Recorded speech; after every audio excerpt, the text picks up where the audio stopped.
வணக்கம் நண்பர்களே, இன்றைக்கி நம்ம அக்ரோ கிளினிக் சேனலில் தென்னை மரம் ஏற மிஷினை பற்றி பார்க்க போகிறோம். பார்த்திங்கன்னா நம்ம ரைட் சைடு மிஷினை மாட்ட போகிறோம். இப்போ இது வந்துட்டு ஒயர் ரோப் எடுத்துகிட்டு தென்னை மரத்தை சுற்றிட்டு நம்ம அந்த ஹோல்ஸ் ஒன்று கொடுத்துருக்கோம். அந்த ஹோல்ஸில் உள்ளே விடணும். உள்ளே விட்டுட்டு கீழே கொக்கி மாதிரி இருக்கும். அந்த கொக்கியில் பார்த்திங்கன்னா லாக் பண்ணிக்கிறோம். லாக் பண்ணிவிட்டு இதே மாதிரி இந்த பக்கம் ஒரு ஹோல்ஸ் கொடுத்துருக்கோம். அதிலே மாதிரி மாட்டி மறுபடியும் கொக்கியில் லாக் பண்ணிடுறோம்.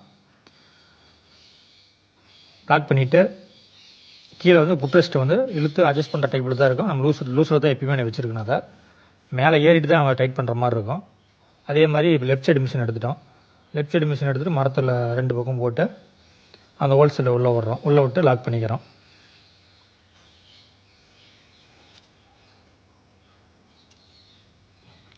அதே மாதிரி ஒவ்வொரு மிஷினில் பார்த்திங்கன்னா 2 ஒயர் ரோப் இருக்கும். 2யுமே எடுத்து நம்ம கொக்கியில் மாட்டி லாக் பண்ணிக்கணும்.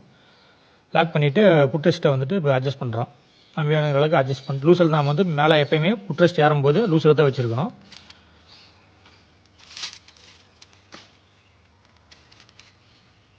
அதான் இப்போ மேலே ஏற ஆரம்பிக்க போகிறோம். அவ்வளோதாங்க, மேலே இப்போ ஏறிட்டு அவ்வளோ ஈஸியாக, ரொம்ப ஈஸியாக இருக்குங்க. ஒன்றும்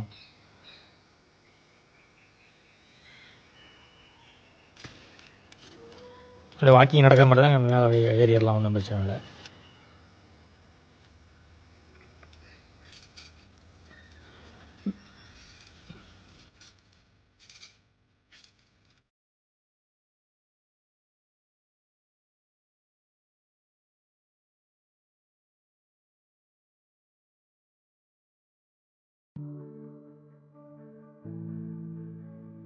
மேலே ஃபுல்லாக ஏறிட்டு புட்ரெஸ்ட்டை நம்ம டைட் பண்ணிவிட்டு நின்றுக்கலாம். நின்றுட்டு பார்த்திங்கன்னா தேங்காய் பொறிச்சு நம்ம கீழே போட்டுக்கலாம்னு வச்சிங்களேன்.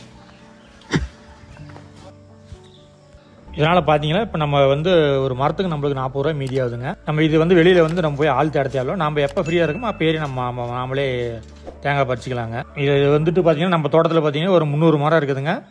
இது 300 மரத்துக்கு நம்ம பார்த்தீங்கன்னா ஒரு வெட்டுக்கு பார்த்தீங்கன்னா நம்மளுக்கு ஒரு 12,000 ரூபா மீதி ஆகுதுங்க. இந்த பயனுள்ள வீடியோவை உங்கள் விவசாய நண்பர்களுக்கு கொஞ்சம் ஷேர் பண்ணிடுங்க. இந்த வீடியோ பிடிச்சிருந்தா லைக் பண்ணுங்கள். ஏதாவது சந்தேகம் இருந்தால் கமெண்ட் பண்ணுங்கள். நன்றி, வணக்கம்.